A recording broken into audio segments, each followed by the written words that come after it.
দর্শক, আমরা দেখতে পাচ্ছি পুরাতন পল্টন মোড় এলাকা, শুধু জ্যাম আর জ্যাম।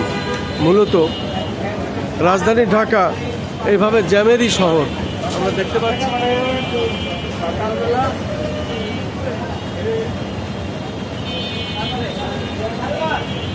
আমরা দেখতে পাচ্ছি পুরানা পল্টন মোড় এলাকাটি এইভাবেই পাবলিক পরিবহন সহ সমস্ত রিক্সা যানজটে এইভাবে আটকে আছে। মূলত এটা রাজধানী ঢাকার একটি প্রতিদিনের একটি চিত্র।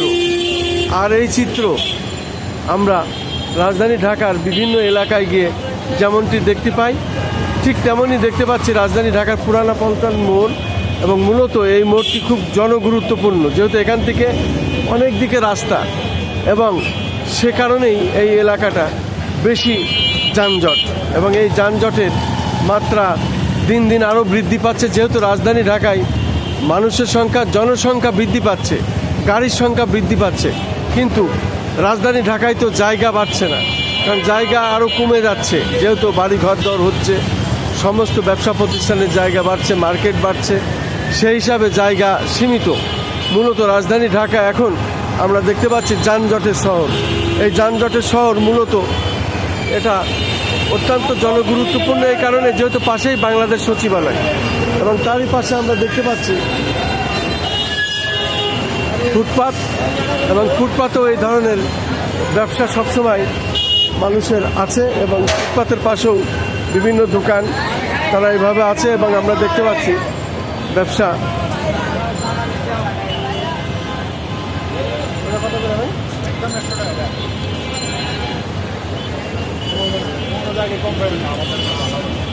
আমরা দেখতে পাচ্ছি রাজধানী ঢাকার পুরাতন পল্টন মোড় এলাকা, এবং পুরাতন পল্টন মোড় এলাকাটা এমনই, মূলত সবসময় যানজট লেগেই থাকে।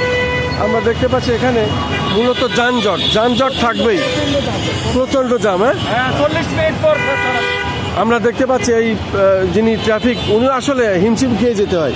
মূলত এই এলাকাটা অত্যন্ত জনগুরুত্বপূর্ণ, পাশেই বাংলাদেশ সচিবালয়, পাশাপাশি আবার এটা বিভিন্ন রাস্তার দিকে, এদিকে রাস্তা গেছে। আসলে ট্রাফিক একাও পেরে ওঠে না, মূলত এখানে দরকার আরও বৃদ্ধি করানো। মূলত আমরা দেখতে পাচ্ছি রাজধানী ঢাকার যে পুরাতন পল্টন মোড় এলাকাটা, সেই মোড় এলাকাটার চিত্র সেটা আমি ধারণ করছি। মূলত রাজধানী ঢাকা এই পুরানা পল্টন মোড়টি অতি জনগুরুত্বপূর্ণ, এবং এখানে এইভাবে গাড়ির জ্যাম লেগেই থাকে। পাবলিক পরিবহন থেকে শুরু করে বিশেষ করে ব্যাটারি চালিত এবং রিক্সা, অটোরিক্সা, ভ্যান, সব ধরনের গাড়ি এখানে চলে।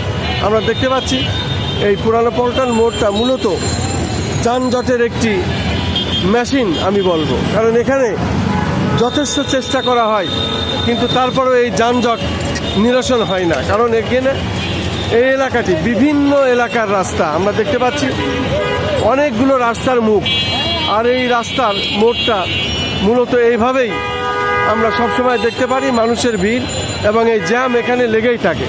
মূলত এইখানে একজন ট্রাফিক মূলত হিমশিম খেয়ে যায়। আমি ট্রাফিকের সাথে কথা বলেছি, ট্রাফিক পুলিশই পেরে ওঠে না। আমরা দেখতে পাচ্ছি এইভাবে বিভিন্ন নামি দামি গাড়ি এবং বিভিন্ন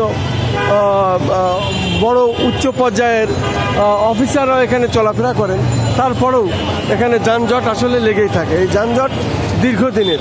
মূলত রাজধানী ঢাকায় জায়গা তো বৃদ্ধি পাচ্ছে না, জনসংখ্যা বৃদ্ধি পাচ্ছে, গাড়ির সংখ্যা বৃদ্ধি পাচ্ছে, অতএব যানজট লেগেই থাকবে, এবং যানজট আছেই। এই যানজট নিরসনের আসলে একটি বিষয়, একটি ব্যাপার বা একটি বড় ভয়ানক বিষয় সামনে আসছে আমরা মনে করি। অতএব যানজট কীভাবে নিরসন করা যায় এই বিষয়ে সরকারের প্রতি আমি বিশেষভাবে আহ্বান জানাচ্ছি। মূলত যানজটের শহর রাজধানী ঢাকা, গাড়ির সংখ্যা বৃদ্ধি, জনগণের সংখ্যা বৃদ্ধি, মানুষ বৃদ্ধি পাচ্ছে, কিন্তু সেই অনুপাতে রাজধানী ঢাকায় জায়গা বৃদ্ধি পাচ্ছে না, জায়গা সীমিত হয়ে যাচ্ছে। মূলত এই যানজট লেগেই আছে।